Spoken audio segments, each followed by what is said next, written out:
Maligayang pagbabalik mga ka-wisdom. At sa mga bagong dating sa channel na ito, huwag kakalimutang mag-like, subscribe at share sa videong ito. Upang marami pang mga tao ang tumangkilik sa mga issue ay nangyayari sa ating bansa. Ang bagong issue na ating tatalakayin ay ang kamakailang balita ukol kay Rosmar Tan Pamulaklakin at Rendon Labrador. Ano nga ba ang nangyari sa kanila?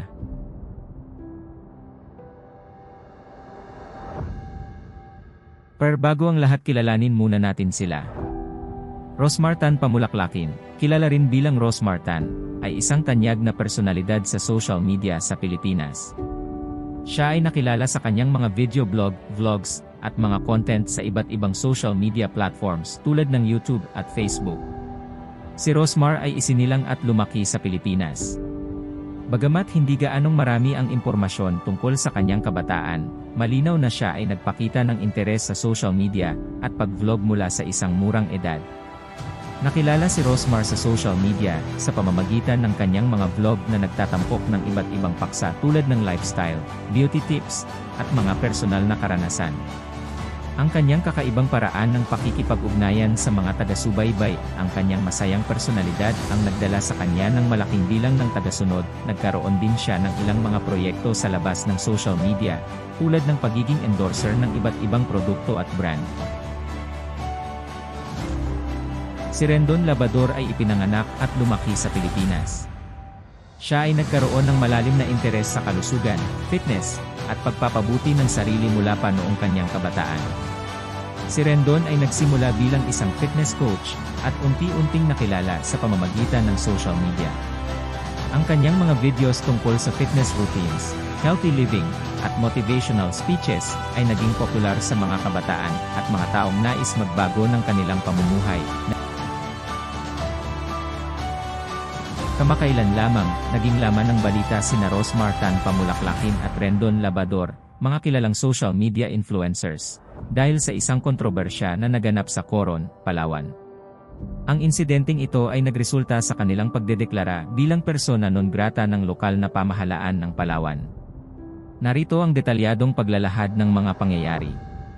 Si Rosmar Tan Pamulaklakin at Rendon Labrador ay bahagi ng Team Malakas, isang grupo ng mga social media influencers na kilala sa kanilang mga outreach programs at vlogs. Noong bumisita ang grupo sa Coron, Palawan para maglunsad ng isang outreach program, inakusahan sila ni Joe Cayabyab Trinidad, isang staff mula sa opisina ng alkalde, ng paggamit sa mga tao ng Coron para lamang sa kanilang mga vlogs, sa halip na totoong pagtulong. Nag-ugat ang kontrobersya nang ipahayag ni Trinidad sa social media na ginagamit lamang ng Team Malakas ang mga taga-Coron para sa media millage at hindi talaga sila nakatuon sa pagtulong.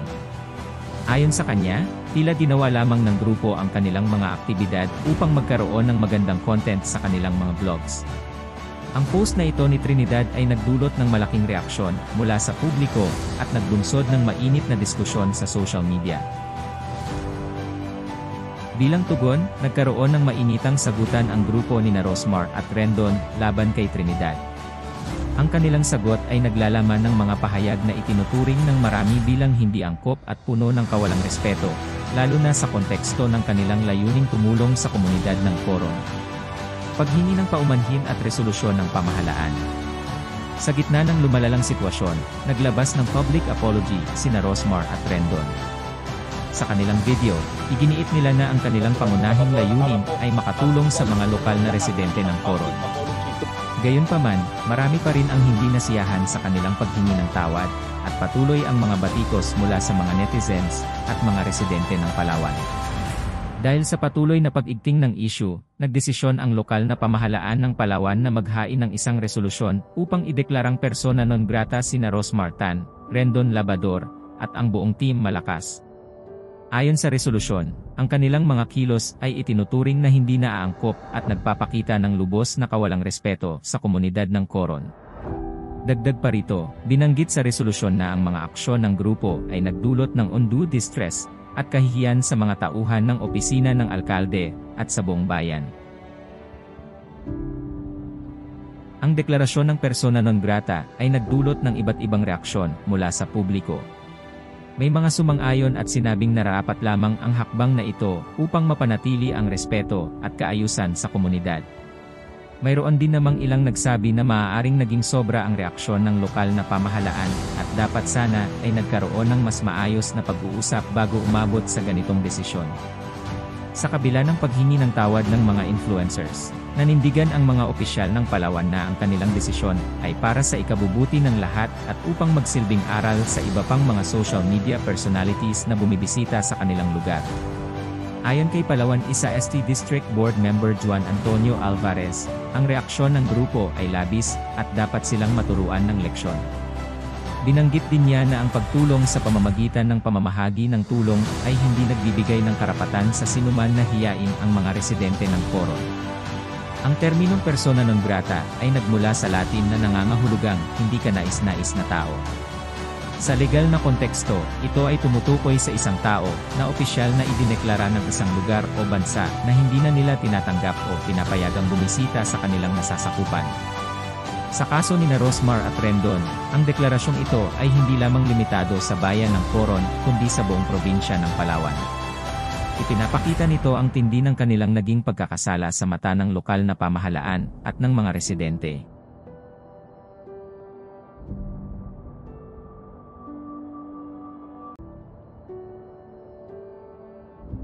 Ang isyu ni Rosmar Pamulaklakin at Rendon Labador sa Palawan ay isang halimbawa ng kung paano maaaring magkaroon ng malaking epekto ang mga kilos at salita ng mga social media influencers sa mga komunidad na kanilang binibisita. Bagamat ang kanilang layunin ay maganda at para sa pagtulong, ang paraan ng kanilang pagpapahayag at ang kanilang reaksyon sa mga kritisismo ay nagdulot ng malaking gulo na humantong sa kanilang pagdeklara bilang persona non grata. Ang insidenteng ito ay nagsilbing paalala sa lahat ng social media personalities na laging isaalang-alang ang respeto at tamang asal, lalo na kapag sila ay nasa ibang lugar at nakikipag-ugnayan sa iba't ibang komunidad. Ang hakbang ng lokal na pamahalaan ng Palawan na ideklara silang persona non grata ay isang matibay na pahayag na ang respeto at dignidad ng bawat mamamayan ay dapat laging pinahahalagahan. Sa kabila ng kanilang paghingi ng paumanhin, ang mga aksyon ni Rosmar at Rendon ay nag-iwan ng malalim na sugat sa komunidad ng Coron na maaaring tumagal bago tuluyang maghilom.